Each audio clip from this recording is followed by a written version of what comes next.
जोहार दोस्तों, स्वागत है एक नए वीडियो में।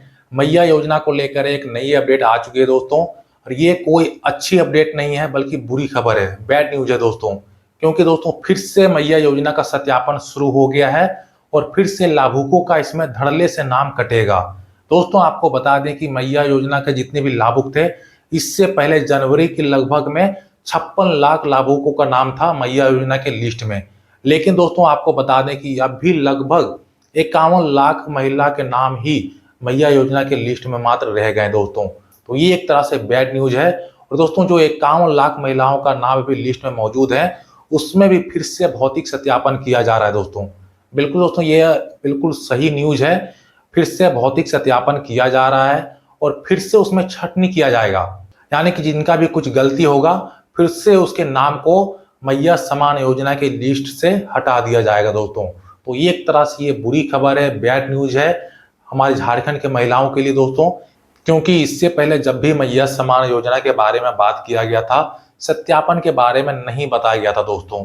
लेकिन जिस तरह से मैया समान योजना को लेकर इस तरह से फ्रॉड हुआ है, तब से ये सत्यापन शुरू हो गया है। सत्यापन इसलिए बहुत जरूरी है दोस्तों, मैं भी पर्सनली ये मानता हूं कि सत्यापन बहुत जरूरी है।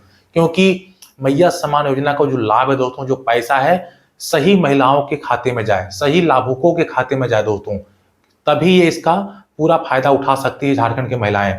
अगर ये गलत हाथों में चला गया दोस्तों, तो इसका जो बेनिफिट है बिल्कुल बेकार चला जाएगा, कोई फायदा नहीं होने वाला दोस्तों। सरकार की जो नीतियां दोस्तों, ये बिल्कुल सही है।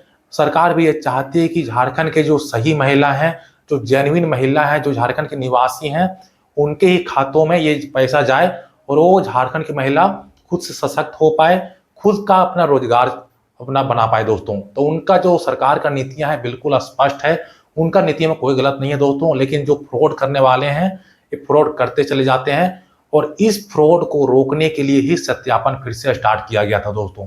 और जो इससे पहले जो सत्यापन हुआ था जनवरी 2025 में स्टार्ट हुआ था, उसके बाद देखिए फिर से अभी सत्यापन, नया सत्यापन लाया गया है और फिर से सत्यापन किया जाएगा दोस्तों। साथ में आपको ये भी बता दें कि मैया समान योजना का जो पिछला किस्त था, सभी लाभुकों के खाते में आने की 20वीं किस्त सभी महिलाओं के खाते में आ चुका है दोस्तों।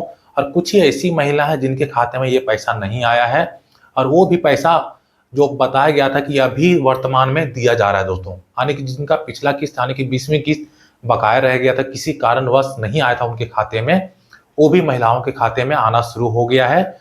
और वो जो अभी 21वीं किस्त है, उससे पहले इस प्रक्रिया को पूरा कर लिया जाएगा। और अब बात रह गई दोस्तों कि 21वीं किस्त ये कब तक आने वाला है। मैंने पिछले वीडियो में बता दिया था कि ये जो पैसा है, यानी कि 21वीं किस्त का जो राशि है, सभी महिलाओं के खाते में, सभी लाभुकों के खाते में लगभग 10 मई तक, यानी कि 10 मई से सभी लाभुकों के खाते में आना शुरू हो जाएगा दोस्तों। और ये राशि धीरे धीरे सबके, यानी कि झारखंड के सभी महिलाओं के खाते में जिनका नाम मैया समान योजना के लिस्ट में नाम है, उनको जरूर ये राशि मिलने वाला दोस्तों। लेकिन दोस्तों उसी के बीच में मैया समान योजना के लिए एक बहुत बुरी खबर आ चुकी है, यानी कि फिर से भौतिक सत्यापन किया जा रहा है दोस्तों। और ये फ्रॉड को रोकने के लिए ही किया जा रहा है, बिल्कुल सही बात है दोस्तों। लेकिन मेरा अपील है सरकार से कि इसमें जो जेन्युइन महिला झारखंड के निवासी हैं और रहने वाले हैं, उनको बिल्कुल भी ध्यान में रखा जाए। उनके लिए बहुत परेशानी खड़ी हो जाती है, तो उनके लिए थोड़ा सा ध्यान में रखें। और फिर से भौतिक सत्यापन अगर करना चाहती है सरकार, तो उसमें कोई दिक्कत नहीं करे दोस्तों। अब हम बात करने वाले हैं कि भौतिक सत्यापन में क्या क्या जरूरी है, और ये भौतिक सत्यापन इस बार नए रूप से किस प्रकार से किया जाएगा, और आपके लिए क्या जरूरी है, कौन कौन सा दस्तावेज आपको लगाना जरूरी है, और किस प्रकार से इस बार भौतिक सत्यापन किया जाएगा। दोस्तों इस बार जो पहले जो भौतिक सत्यापन हुआ था, सरकार खुद से इसका भौतिक सत्यापन कर चुकी थी। यानी कि आपको कुछ देने की आवश्यकता नहीं था, आपको कोई भी डॉक्यूमेंट देना आवश्यक नहीं पड़ा था दोस्तों। लेकिन इस बार का जो भौतिक सत्यापन किया जाएगा, बिल्कुल डिफरेंट तरीके से भौतिक सत्यापन फिर से किया जाएगा दोस्तों। और इसके लिए आपको फिजिकली आपको दस्तावेज देने पड़ेंगे, दिखाने पड़ेंगे। इस बार के जो भौतिक सत्यापन कैसे किया जाएगा, आपको ब्लॉक से या फिर जो जिला जिला होता है, वहां से कुछ अधिकारी आएंगे, आपके घर पर आएंगे इस भौतिक सत्यापन को पूरा करने के लिए। और इसको जब भी भौतिक सत्यापन किया जाएगा, आपसे एक फॉर्म भरवाया जाएगा दोस्तों। एक फॉर्म आप यहाँ देख सकते हैं, इस तरह का एक फॉर्म भरवाया जाएगा। उस फॉर्म के साथ कुछ डॉक्यूमेंट भी आपको देने पड़ेंगे, वो भी उसका छाया प्रति। और वैसे डॉक्यूमेंट में आपका नाम, पता, एड्रेस, डेट ऑफ बर्थ, ये सब बहुत ज़रूरी है दोस्तों। अगर उसमें कुछ गड़बड़ी होता है तो फिर से मैया सम्मान योजना के लिस्ट से आपका नाम हटा दिया जाएगा दोस्तों। तो बिल्कुल जो मैं अभी डॉक्यूमेंट बताने वाला हूं दोस्तों, उस डॉक्यूमेंट को बिल्कुल आप तैयार रखिएगा, और उसमें अगर कुछ गड़बड़ी होता है तो उस डॉक्यूमेंट को बिल्कुल आप सुधार लीजिएगा दोस्तों।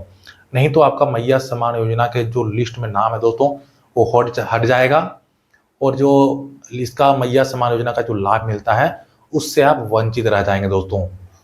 तो अभी मैं डॉक्यूमेंट हो साथ में इसका फॉर्म भी दिखाने वाला हूं दोस्तों, कि कौन से फॉर्म भरना है आपको, और ये फॉर्म आपको कहाँ मिलेंगे। आपको आंगनबाड़ी केंद्र में ये फॉर्म मिल सकता है, या फिर जो भी अधिकारी आएंगे साथ में ये फॉर्म लेते आएंगे, और वहीं आपको सामने फॉर्म भरवाया जाएगा, और साथ में आपको डॉक्यूमेंट भी देना होगा, और सही डॉक्यूमेंट देना पड़ेगा, तब जाकर आपका सब कुछ सही रहता है दोस्तों, लिस्ट में आपका नाम रहेगा, वरना आपके लिस्ट से आपका नाम काट दिया जाएगा दोस्तों। चलिए अब डॉक्यूमेंट के बारे में बात कर लेते हैं दोस्तों। ये कोई नया डॉक्यूमेंट नहीं है दोस्तों, लेकिन इसको आप नए तरीके से आपको पेश करना होगा। नए तरीके से पेश करने का मतलब है दोस्तों आधार कार्ड। पहला डॉक्यूमेंट है दोस्तों आधार कार्ड। दोस्तों अगर किसी भी तरह के कोई गड़बड़ी है, यानी कि नाम, आपका नाम हो गया, पिताजी का नाम हो गया, या फिर डेट ऑफ बर्थ में दोस्तों, एड्रेस में अगर कुछ भी स्पेलिंग वगैरह मिस्टेक है तो उसको आप सुधार कर लीजिए। अभी आपके पास मौका है दोस्तों, सुधार कर लीजिए। अगर उसमें कुछ गड़बड़ी होता है, मिसमैच होता है, एक कैरेक्टर भी अगर गलत होता है दोस्तों, तो आपका जो नाम है मैया सम्मान योजना के लिस्ट से हटा दिया जाएगा। दूसरा है राशन कार्ड। दोस्तों आपको पता ही होगा कि पिछला जो भौतिक सत्यापन हुआ था, राशन कार्ड के चलते बहुत सारी ऐसी महिला थे जिनका नाम मैया सम्मान योजना के लिस्ट से हटा दिया गया, और ये एक बड़ा फैक्टर है दोस्तों। अगर मैया सम्मान योजना का लाभ लेना चाहते हैं आप, तो राशन कार्ड में नाम आपका होना चाहिए दोस्तों। राशन कार्ड में आपका ही नाम हो ऐसा जरूरी नहीं है, स्पष्ट बताया गया है कि राशन कार्ड में आपके पिताजी का नाम या फिर आपके पति का नाम, ये दोनों में से कोई एक होना जरूरी है। यानी कि 3 चांस देता है आपको, आपका नाम राशन कार्ड में होना चाहिए। अगर आपका नाम राशन कार्ड में नहीं है तो कोई बात नहीं, आपके पिता का नाम होना चाहिए। आपके पिताजी का भी नाम नहीं है राशन कार्ड में तो कोई बात नहीं, आपकी अगर शादी हो गया है तो आपके पति का नाम राशन कार्ड में होना अति आवश्यक है, वरना आपको जो मैया सम्मान योजना का लाभ नहीं मिल पाएगा। नेक्स्ट है बैंक पासबुक। बैंक पासबुक भी आपका सही होना चाहिए, उसमें भी कुछ गड़बड़ी नहीं होना चाहिए। बहुत सारी ऐसी महिलाएं जिनका बैंक पासबुक बहुत कुछ गलती होता है दोस्तों, उसमें भी नाम में कुछ गड़बड़ी हो जाता है। प्लस में किसी का ज्वाइंट खाता दिया हुआ है दोस्तों। अगर आपने ज्वाइंट खाता नहीं दे रखा है, आपका सिंगल खाता है, तभी आपको मैया सम्मान योजना का लाभ मिल सकेगा। तीसरा है आपका जो आधार सीडिंग होना बहुत जरूरी है दोस्तों। डीबीटी आपका ऑन होना जरूरी है, यानी कि जो आपका बैंक खाता है उसमें आपका आधार अटैच होना चाहिए, वरना मैया सम्मान योजना का आपको लाभ नहीं मिल पाएगा।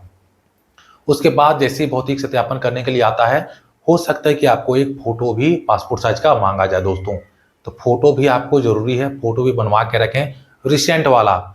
इसके अलावा मोबाइल नंबर एक्टिव होना चाहिए। इसके अलावा दोस्तों एक मतदाता पहचान पत्र, जिसको हम लोग वोटर आईडी कार्ड कहते हैं, वो भी आपका लगने वाला है दोस्तों। बल्कि ये उतना जरूरी नहीं है दोस्तों, लेकिन इसमें आपका पहचान होता है, इसलिए ये जरूरी हो जाता है। इसलिए वोटर आईडी कार्ड को भी आप सुरक्षित रखें, और इसमें भी कुछ अगर गड़बड़ी है दोस्तों तो इसको भी आप सुधार कर लीजिए। उसके बाद जो अधिकारी आएंगे आपके घर पर, उनके पास एक स्व घोषणा पत्र भी होगा, उस स्व घोषणा पत्र को भी आपको फिल करके देना होगा, वो भी सही। इसके अलावा दोस्तों अगर आपने फॉर्म भरते वक्त आपने पैन कार्ड अगर प्रस्तुत किया है, यानी कि दिया है, तो पैन कार्ड भी आपको देना अति आवश्यक है दोस्तों। अगर पैन कार्ड आपने नहीं दिया है तो कोई बात नहीं, पैन कार्ड आपको नहीं देना है, लेकिन आपने दिया है तो पैन कार्ड भी आपको अवश्य देना चाहिए, ताकि आपको किसी भी प्रकार का कोई गड़बड़ी ना हो दोस्तों। तो जितने भी डॉक्यूमेंट मैंने बताए दोस्तों, ये बिल्कुल भी आपको सुरक्षित रखें, और बिल्कुल जो भी गलती है उसमें, जो भी एरर है, मिस्टेक है, मिसमैच है, कोई भी करेक्टर अगर नहीं है, डेट ऑफ बर्थ में अगर गलती है, नाम में कुछ गलती हुआ है, तो उसको आप जरूर सुधार कर लें, वरना आप समस्या खड़ी हो सकती है। मैया सम्मान योजना का जो लाभ है उससे आप वंचित रह सकते हैं। तो सारे के सारे जितने भी फैक्टर मैंने बताए दोस्तों, ये बिल्कुल आप सुधार करके रखिए। फिर से मैया सम्मान योजना का भौतिक सत्यापन किया जा रहा है, बस फ्रॉड को रोकने के लिए। इसमें आपका कोई गलती नहीं है, ना ही सरकार की कोई तरफ से गलती है दोस्तों। ये गलती उन लोगों का है जो फ्रॉड करते हैं, और उस फ्रॉड को रोकने के लिए इस भौतिक सत्यापन को करना बहुत जरूरी है। और सरकार की सोच बहुत ही अच्छी है दोस्तों, क्योंकि सरकार प्रत्येक मंथ मैया सम्मान योजना की राशि आप तक पहुंचाने का काम कर रही है। अभी तक उन्होंने बंद नहीं किया है, आगे भी चलता रहेगा दोस्तों। लेकिन ये भौतिक सत्यापन करना जरूरी है फ्रॉड को रोकने के लिए, तो ये बहुत जरूरी है। तो दोस्तों एक तरह से ये जो भौतिक सत्यापन किया जा रहा है, ये बैड न्यूज नहीं है बल्कि ये अच्छी खबर है, क्योंकि ये सही पैसा सही लोगों तक पहुंचेगा दोस्तों। इससे अगर भौतिक सत्यापन कर लिया जाता है तो जो पैसा है झारखंड की, इस सही लोगों तक, सही महिलाओं तक, झारखंड के निवासी तक पहुंचेगा। तो एक तरह से ये बहुत ही अच्छी खबर है, ये खुशखबरी है, ये बैड न्यूज बिल्कुल भी नहीं है दोस्तों। तो ये थी आज की नई अपडेट दोस्तों। मिलते हैं अगले वीडियो में, तब तक के लिए जय हिंद, वंदे मातरम।